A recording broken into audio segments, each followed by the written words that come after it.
Hi guys, it's Laurel and I'm here today with my August wrap-up, and I'm actually filming in the first half of September, which may come as a bit of a shock to some of you, but here we are. I'm semi on top of things. That's no guarantee that it'll get posted before October, but you know, one step at a time. I read 7 books in August, which is a pretty high number for me. Usually I'm about at 4 or 5, usually 5 this year. That's enough for introductions. The first book I read this month was How to Be a Woman by Caitlin Moran. Caitlin Moran is an English columnist and broadcaster. She's pretty famous in the UK, and this is her first nonfiction book. It came out in 2011. I actually received a copy of this as a gift in 2011 or 2012, so this has been on my TBR for a long time, and I finally got around to it. I wish I had read it sooner because I think I would have A, gotten more from it at that time, and B, enjoyed it more. This is basically Caitlin Moran's reflections on womanhood, and you know, it's sold as kind of like an instructional booklet of how to be a modern woman. Ugh, I did not love this. Caitlin Moran is certainly really funny, and I enjoyed a lot of things about the writing of this book. Her tone is really conversational and fun, and she has a lot of stories peppered through about her childhood and growing up, and some things about like her journalistic career. And those bits were really enjoyable. I think if this had been a memoir, I would have liked it a lot. But we also get here her sort of feminist theories. And like, to be fair, this was written in 2011, and I think things have changed quite a bit in a relatively short amount of time, but she's just like wrong on a lot of stuff. Her idea of feminism basically boils down to a list of things she thinks that women shouldn't do. Some of those things: women shouldn't remove their pubic hair, but should remove the rest of their body hair. Women shouldn't get plastic surgery. Women shouldn't work in the sex industry. Women shouldn't watch porn. And it's just sort of like, I think you're misunderstanding what feminism is. Throughout the book, she mentions Germaine Greer a lot. She clearly worships Germaine Greer, and it's like, girl, read another feminist theorist. At least enter the third wave.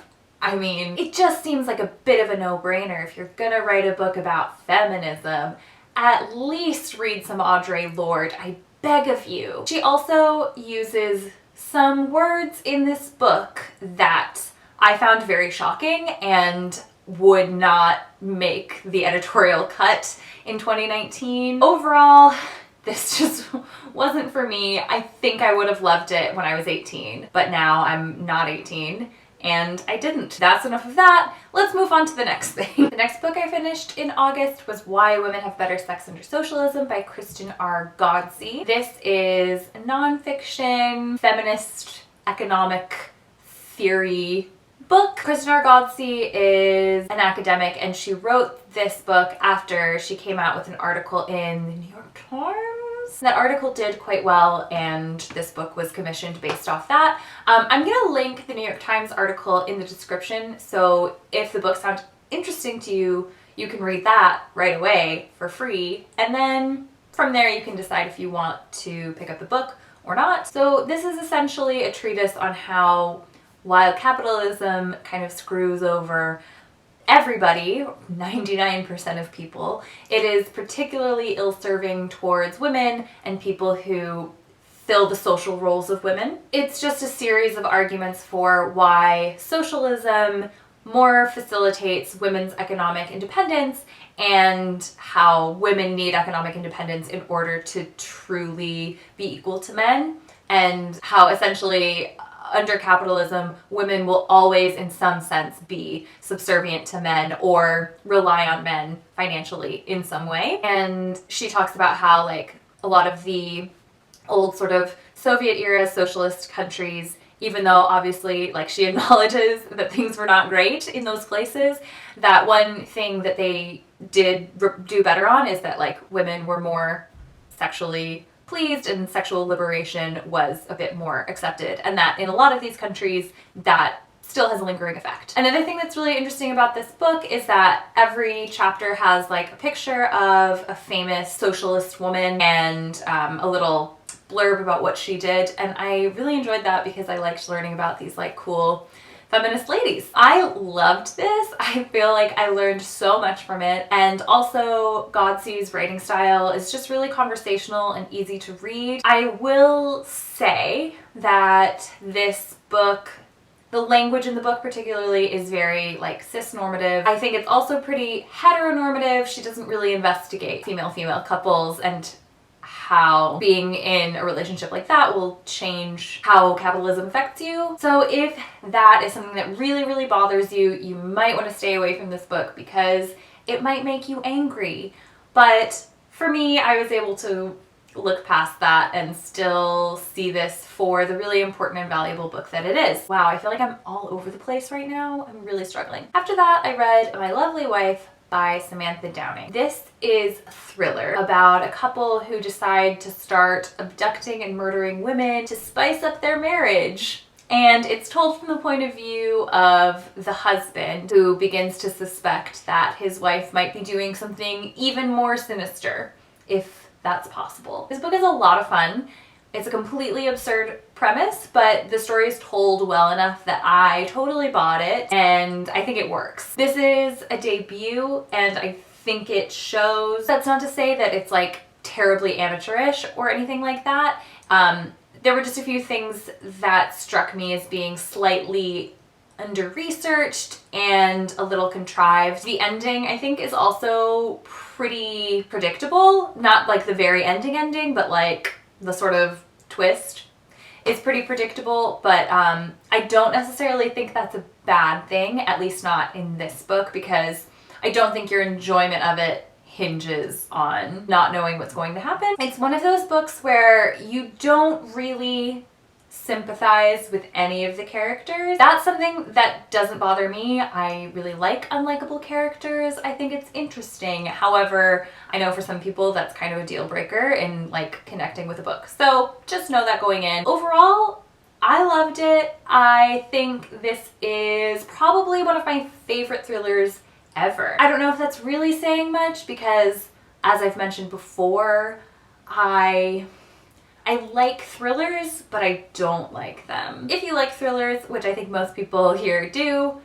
read My Lovely Wife. You'll like it. Hey guys, Future Laurel Ann here because I realized I completely forgot to talk about one book, which sounds like it might be an indictment on that book, but I actually really liked this one, which I haven't even said what it's called yet. It's How to Fail by Elizabeth Day. This is another nonfiction book. It's sort of memoir / self-help by Elizabeth Day, who is a former journalist and now novelist and podcaster. Her podcast is also called How to Fail, and so this book kind of grew out of the success of that podcast. And it's sort of what it says on the tin. She talks about different times in her life that felt at the time like major failures and big roadblocks, such as her failed marriage, failing to have a child when she really, really wanted one. One of her books that was a critical failure and kind of commercial failure, and she talks about everything that she learned from those experiences and everything that happened afterwards that wouldn't have been able to happen if she hadn't failed at the time. It also has some excerpts from podcast episodes, so there are some like sort of celebrities on there, people like Phoebe Waller-Bridge and Dolly Alderton. I thought this was really great. Elizabeth Day comes off as very level-headed and rational, and sometimes when I read self-help it seems there's some stuff that's kind of like fluffy, and not that that's always a bad thing, but this doesn't really have any of that. It's very realistic about how much failing sucks at the time, but also very pragmatic about what you can gain from failure. I also found this personally very helpful because I'm feeling like a bit of a failure right now for various reasons, which I might share sometime. I don't know. But yeah, while this book doesn't necessarily erase the feeling of inadequacy, I suppose, it did make me feel a little bit more hopeful and just like a little bit less freaked out, I think. I had never listened to the podcast before, but I have since started listening to the backlist of episodes and I'm really enjoying it, so I recommend that. Yeah, if you like memoir and if you like self-help, I think this is a really, really good one. Next book I read was The Wall by John Lanchester. This is a fairly recent book. This is speculative fiction about a not too distant future where climate change has caused mass flooding and desertification. I always, when I say desertification, which should not be a real word, I always want to say desertification, which sounds like you're just putting like whipped cream and maraschino cherry on everything. Right, so the world is like fucked up, but Britain has come out okay. But in order to keep out all the climate refugees and also the water, they've built this massive wall around the entire country. And every young person in the country is required to serve 2 years as a defender of the wall. And we follow this young guy whose name escapes me as he begins his term as a defender on the wall. Now, normally I wouldn't be all that interested in reading about future time ice agents, but this was longlisted for the Booker, and so when I saw that my library audiobook app had it, I decided I'd give it a try.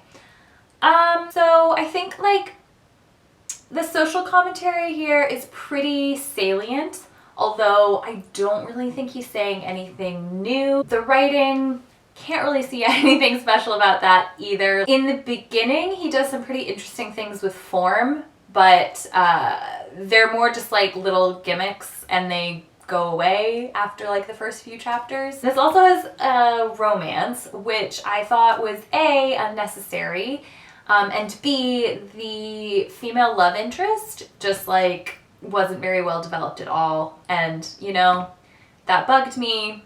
Obviously, it sounds like I'm really shitting on this book, but I actually liked it fine. Like, it's just like solidly middle of the road book. I will say, so the audiobook was narrated by Will Poulter, who was from like Bandersnatch and Voyage of the Dawn Treader. And anyway, he's like a really incredible actor and he has a great voice. So I don't know if I would have really enjoyed this if I read it physically, or how much of my enjoyment just like came down to the audio narration. I don't know. So yeah, it was fine. I don't get the Booker nomination at all. Like, I don't know what this was doing there, other than the fact that it's really relevant. Yeah, I don't get it, but whatever. The judges, they have their things.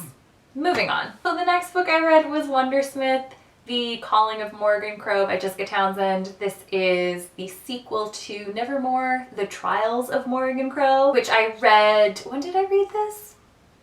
Maybe like in February or March. Anyway, I loved the first one. I loved the second one. They're just like really sweet, heartwarming books. Morrigan Crow is a young protagonist who grew up her whole life believing that she was cursed, and so anytime something went wrong in her village, she would get blamed, and she believed that she was going to die on her 11th birthday. However, instead of dying, this man appears and whisks her away to like a magical land, and he tells her that she's special and he has nominated her to join this wondrous society, and she has to go through a number of trials. The world of Nevermore is just so whimsical, and all of the characters are wacky but still rooted in reality. The way they're written and the way they behave rings true to me. These are very middle grade-y books, but they're really enjoyable as an adult. I think that this second one might have even been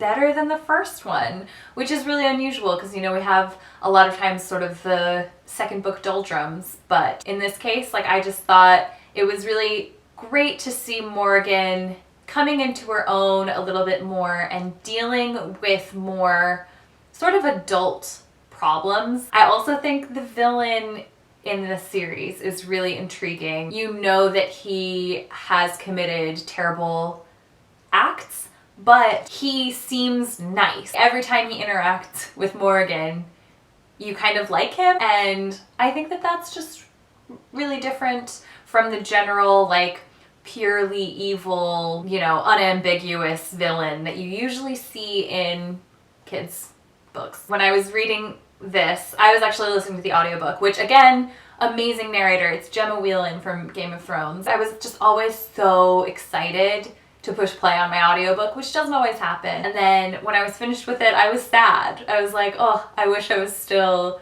listening to Wundersmith. And then the last book that I read in August was The Road by Cormac McCarthy. I don't know how I made it this far without reading this book. How did I make it through an English degree without reading this book? I'm certain that I was required at some point to read it and just didn't. This was one that had never really appealed to me. I just didn't think I would like it for some reason, but I finally picked it up and I'm so glad that I did. This is set in a world about 5 to 7 years after an apocalyptic event.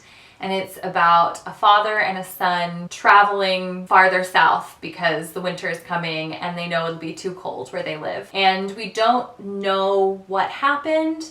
We just know that there are no animals left. Basically all the plants are dead. And a lot of the people who have managed to survive have done so by turning to cannibalism. The boy was born after the apocalypse, and so this is the only world that he has ever known. This whole book, like, it's really good, you guys. There are so many moments that are really heartwarming, and then there are also some truly terrifying and horrific scenes. It's a brutal book, but it also will make you smile. I just really loved seeing this father and son try to survive and try to remain good in a world where very few people have any sort of moral compass anymore. I'm like tearing up thinking about it. I can't believe this. At the end, I was just absolutely sobbing. Cormac McCarthy's writing is very pared down and simple, which fits this story perfectly. It's kind of funny, I think, in retrospect, I feel like John Lanchester was sort of trying to copy that with his book, The Wall. Maybe that's unfair of me, but that's just sort of the feeling I get. That's all I have to say about The Road. Read it if you want. So yeah, that's the end of my August wrap up. I feel like this was really rough. It was rough for me. I had a hard time expressing myself, but I am feeling a bit more like perky. I don't know if you can tell. Last couple of videos, I think it was sort of like, you know, low energy. But here we are today. This is how I'm feeling. Okay, that's it. Bye. Oh my god, I'm talking so fast. Why did I have got myself a coffee? Oh god, calm down.